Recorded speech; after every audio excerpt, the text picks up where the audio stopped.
Amigos, muy buenos días, bienvenidos a Puntos de Vista. Les saluda Eliezer Hernández. Nos conectamos a esta hora a través de Clase 91.5 FM, la emisora perfecta del estado Aragua, también Ciudad 106.1 FM en los Altos Mirandinos y Tropical 100.1 en Guarenas, Guatire. Para esta conversación el día de hoy con Elizabeth Pereira, analista internacional. Buenos días, gracias por acompañarnos el día de hoy. Muy buenos días, gracias a ustedes por la invitación y feliz año para todos. Feliz 2025 para usted. También Gracias.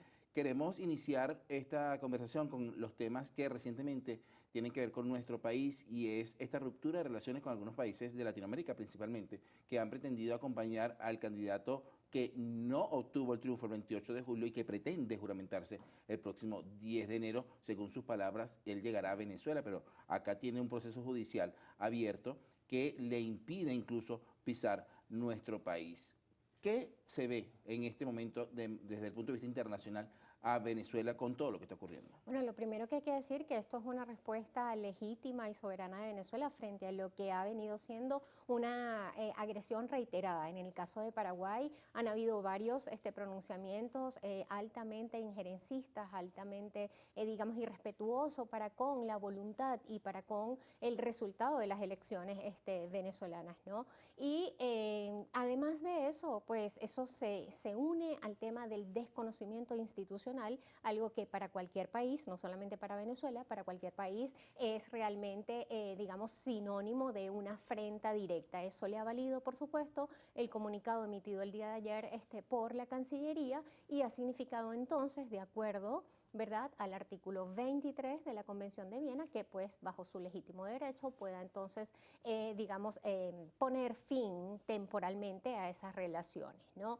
Ahora bien, eso para la región significa varias cosas. En primer lugar, que todo aquel que por supuesto siga ese sendero de desconocimiento de las instituciones y del resultado electoral, bueno, probablemente va a tener que verse reflejado en ese mismo espejo paraguayo. Y en segundo lugar, bueno, instar a que en el marco del respeto y en el marco también del derecho institucional, cualquier Estado que tenga dudas o que tenga algún tipo de pronunciamiento que no debería, porque esto es un asunto interno, pues pudiera validarlo adecuadamente. Hay temas que nos llaman mucho la atención y es, por ejemplo, esa gira internacional que está haciendo Edmundo González Urrutia. Se baja de un avión, se monta en otro, aparece en un país, aparece en otro, pero nos llama muchísimo la atención el tema de que está en países que no tienen principalmente relaciones con Venezuela y que de alguna manera no reconocen al presidente Nicolás Maduro, pero también nos llama mucho la atención que está haciéndolo con gobiernos que están de salida. Bueno, efectivamente, ¿no? Eso es parte de la gran estrategia y esto es lo que viene revelando, es que efectivamente todos estos estados, bueno, estos gobiernos, mejor dicho, han estado detrás de esta iniciativa de desestabilización. Ahora bien, la reflexión principal aquí hacer es que lejos de ayudar a la democracia en el entendido de la actuación de estos países y también del ex candidato presidencial, esto lo que hace es más bien, digamos, poner entredicho el verdadero compromiso que dicen tener estos países con la democracia, porque vale decir que prestarse para que sus propios territorios y sus propias instituciones sean usadas para atacar o atentar contra otro Estado, bueno, debe ser revisado por las mismas instituciones de esos países y debe ser revisado por las mismas, digamos, fuerzas políticas en esos países. Ahora bien, esto no vamos a dejar de verlo ni el 8, ni el 9, ni el 10, ni el 11, porque sabemos que esto es parte de una estrategia muchísimo mayor, ¿no? Y la estrategia, digamos, no cesa. Siempre que esté un gobierno revolucionario al frente de las instituciones venezolanas, esto lo vamos a seguir viendo de modo reiterado. Ahora, el tema de esto es el alcance y los límites establecidos también por las instituciones, por las leyes y por las autoridades venezolanas.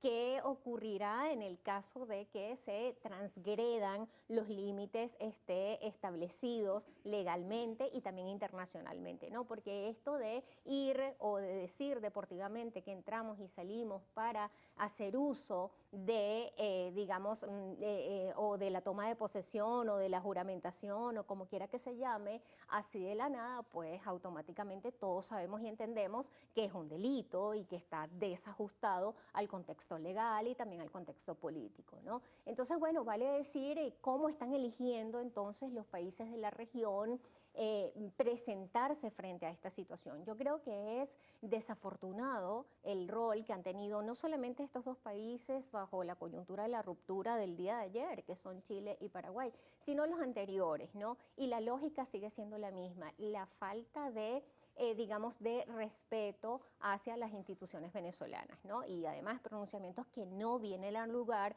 porque insistimos en el tema de que se trata de un asunto interno. Hay algunos temas como la toma de posesión, que él dice que va a llegar a Venezuela y que lo hará en territorio nacional. Pero hay un elemento bien importante y es que está fuera del país y que las embajadas son territorio nacional en otros países. ¿Pudiera ser eso un escenario? Bueno, es uno de los escenarios. El tema está en que es muy difícil acceder a las embajadas porque todas las embajadas, la totalidad de las embajadas están bajo el control del gobierno legítimamente constituido en este país y de las instituciones legítimamente constituidas.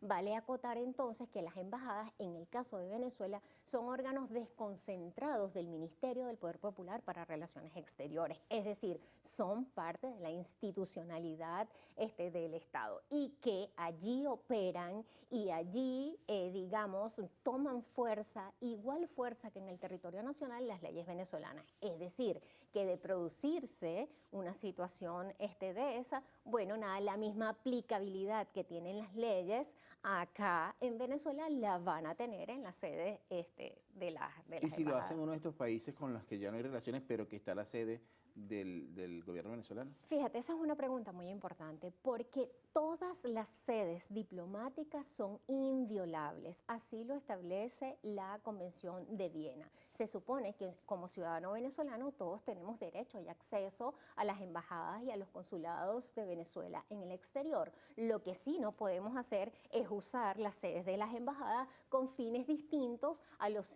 fines para los cuales están creadas estas instituciones, es decir, para la protección consular, para la protección de los ciudadanos venezolanos, para el ejercicio de las actividades tradicionalmente del ámbito diplomático, para el relacionamiento político, etcétera, para la suscripción de acuerdos y todo esto. Cualquier actividad que sea distinta a los fines para los cuales se constituyeron, bueno, entonces significa que estamos alejados del marco de la ley. Estos anuncios que hizo el presidente de la República ayer de la captura de mercenarios de distintas nacionalidades, nos llama mucho la atención que hay ucranianos y bueno, estadounidenses que es lo que regularmente están involucrados en este tipo de situaciones. ¿Cómo ven esos países a Venezuela en un momento como este que deciden participar o que deciden tratar de irrumpir? Bueno, primero hay que, digamos, diferenciar los niveles que están allí, ¿no? Puede ser que estemos hablando bajo una carga penal de un asunto completamente individual, pero que sabemos que por investigaciones anteriores esto está de alguna forma mayormente articulado con estrategias e iniciativas que vienen aupadas, auspiciadas desde otros países, ¿no? Lo decía también el presidente de la República ayer, no nos adelantemos, esperemos también un poco el desarrollo de las investigaciones. E insistir que esto lo hemos venido viendo con bastante recurrencia desde el año 2013 en adelante, ¿no? Justamente desde el momento en el que asume el presidente Nicolás Maduro. No es que antes no hubiésemos estado exentos de conspiraciones, de insurrecciones, de este tipo de posibilidades, pero que las hemos visto históricamente mayormente materializadas, o sea, la osadía para este tipo de cosas, para este tipo de iniciativas ha aumentado muchísimo más en los últimos tiempos y bueno, también responde un poco al criterio de no tener la razón, al criterio de no tener el poder político, digamos, realmente necesario o la carga política que te avale o institucional que te avale para optar por los caminos regulares, ¿no? Dirigentes políticos de ultraderecha han dicho que luego de la juramentación del presidente Nicolás Maduro comenzará nuevamente un éxodo de venezolanos por vía terrestre y vía aérea, saldrán del país y cada vez son menos los venezolanos que están acá. Sin embargo, quienes estamos en el país hemos visto el regreso a la patria de muchas personas que no les ha ido nada bien y que están regresando a estar acá con nosotros.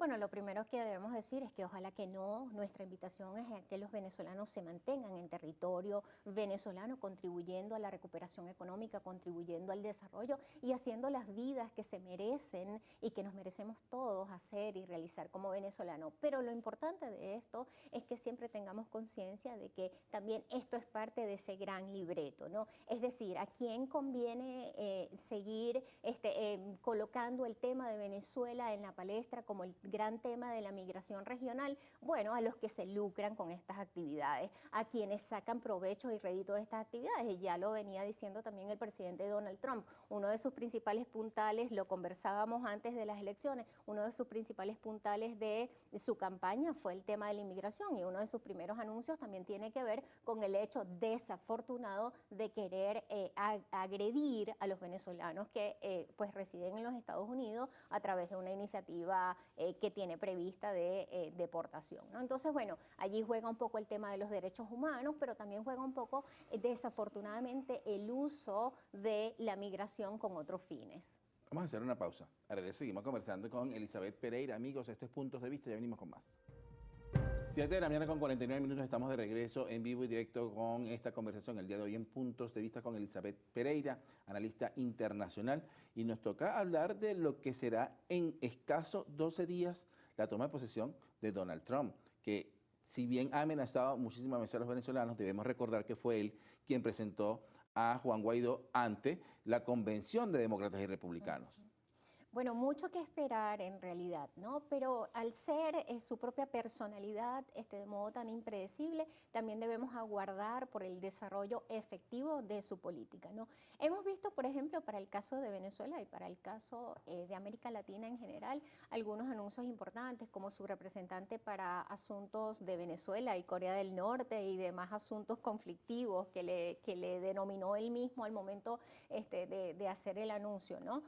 Y también, bueno, ver los demás actores, ¿no? A quien también ha designado como representante para América Latina y el Caribe, que es un ex director del Banco Interamericano de Desarrollo, que, bueno, también salió bajo ciertas condiciones allí personales indeseables.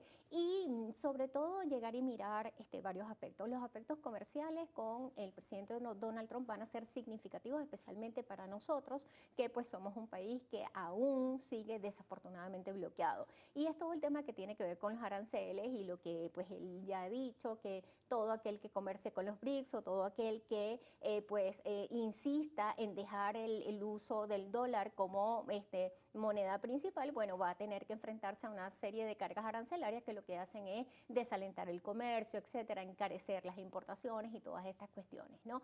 Y fundamentalmente el otro asunto que hay que mirar es justamente el tema de la inmigración.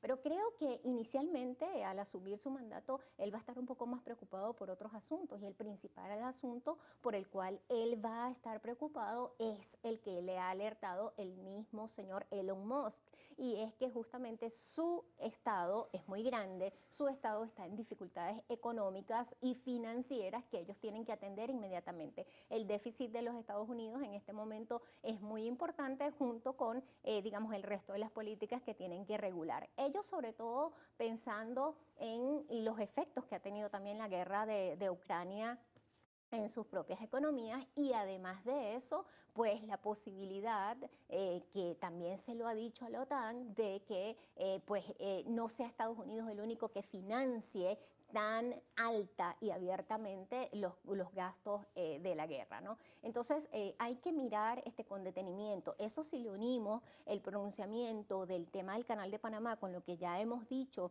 sobre el tema comercial, bueno, nos está diciendo que primero está muy alerta frente a la amenaza del crecimiento chino en el tema del comercio internacional, y que, por supuesto, al identificarlo directamente como esa potencial amenaza, pues él va a tratar de ver qué terrenos recupera, ¿no? Y por cierto que esta es una muy mala estrategia, este asunto del Canal de Panamá. Y lo otro es que, pues, por supuesto, Estados Unidos tiene que preocuparse por buscar nuevos mercados, y Estados Unidos tiene que preocuparse por potenciar aún más su industria tecnológica, porque también debemos recordar que, aunque esto no está vinculado directamente con lo que consultas, tiene que ver un poco también con entender que sobre la economía estadounidense conveniencia también pesa la gran carrera tecnológica, o mejor dicho, la gran guerra tecnológica que hay en Asia. Entonces tiene que, digamos, llegar en este momento a poner orden primero en su casa y balancear un poco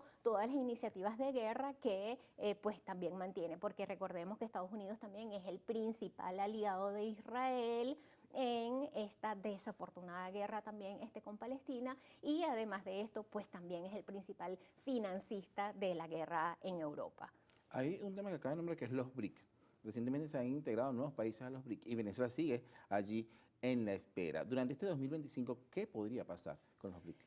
Bueno, en el 2025 ya hemos visto en el transcurso de estos primeros días del año que los países cumpliendo los procedimientos internos de su adhesión a este tipo de acuerdos internacionales ya han cumplido con las formalidades necesarias. Es el caso de Cuba, es el caso de Bolivia, es el caso de Tailandia, que son como los nuevos ingresos en condición de estados asociados.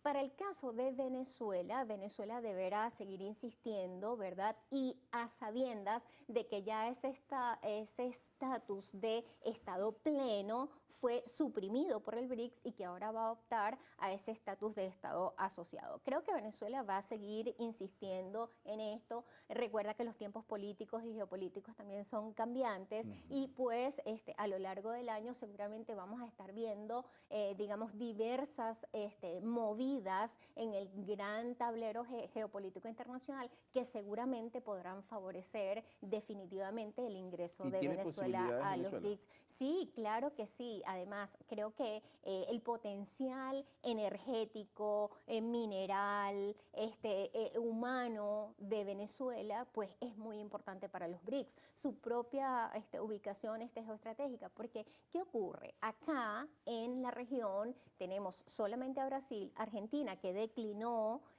rechazó ser miembro de los BRICS, y ahora recientemente, a partir del 1 de enero, se ha incorporado Cuba y Bolivia, ¿no? Es decir, allí tienes entonces, si lo analizamos desde el punto de vista de lo que conocemos como elementos de potencial de poder, bueno, nada, tenemos el litio, tenemos toda la potencialidad de Cuba, tenemos toda la gran agroindustria y también un poco de petróleo por parte de Brasil, pero pues a los BRICS les sigue faltando el gran potencial energético, no solamente de las reservas petroleras de Venezuela, sino del gas. Y recapitulemos la importancia que tiene en este momento el gas, sobre todo entendiendo la coyuntura en Europa, ¿verdad? Que ahorita están pagando pues un precio sumamente alto por el tema del gas. Si nos pasamos por todos estos escenarios internacionales y nos ubicamos en el viernes 10 de enero, cuando, según la Constitución de la República Bolivariana de Venezuela, toma posesión quien fue electo en el proceso electoral del 28 de julio, que fue en este caso Nicolás Maduro, ¿cómo nos vemos a nivel internacional cuando pase lo que pase, coste lo que cueste, dicho presidente de la República tomará posesión a pesar de lo que quiera los gobiernos internacionales hacer ver? Bueno, lo primero que va a pasar es que los estados que no están de acuerdo o que no comprenden la realidad y la cultura política venezolana van a tener que hacer una revisión exhaustiva del marco legal venezolano para entender por qué pasan las cosas que pasan y por qué el 10 de enero va a juramentarse el presidente Nicolás Maduro Moro, porque ha sido el ganador de una elección legítima, legalmente convocada, realizada con unos escrutinios que fueron verificados, que además fueron verificados por el tribunal, etcétera. Eso es lo primero que les va a tocar hacer.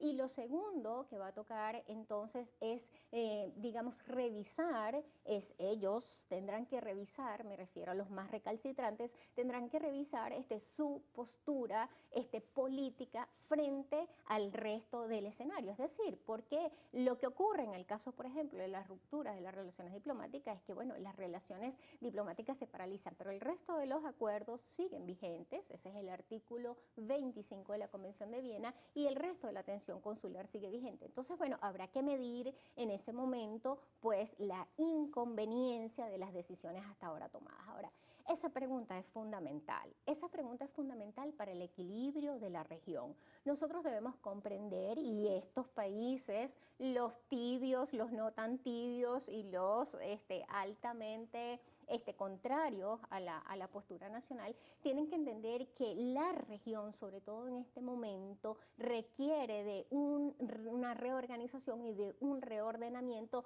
para poder posicionarse de una manera mucho más fuerte frente a los grandes desafíos mundiales. Es decir, estamos viendo cuáles son los pronósticos del Fondo Monetario Internacional, del Banco Mundial en relación al crecimiento, pero también en relación a una latente ralentización de la economía. Es decir, debemos procurar buscar nuevos mercados, debemos establecer nuevas alianzas, etcétera, y eso solo lo vamos a poder, lo podemos hacer de manera coordinada. Rápidamente, porque se nos acaba el tiempo, ¿Venezuela está en paz? Venezuela está en paz y seguirá en paz y tiene instituciones que garanticen que eso sea de esa manera. Muchísimas gracias por acompañarnos. Amigos, con nosotros Elizabeth Pereira, analista internacional. Nos despedimos a esta hora de quienes se conectaron a través de Clase 91.5 FM, la emisora perfecta del estado Aragua. También Ciudad 106.1 FM en los Altos Mirandinos y Tropical 100.1 FM en Guarenas, Guatire. Nos despedimos hasta mañana a las 7:30 de la mañana, cuando tendremos una nueva cita acá en Puntos de Vista. Buenos días.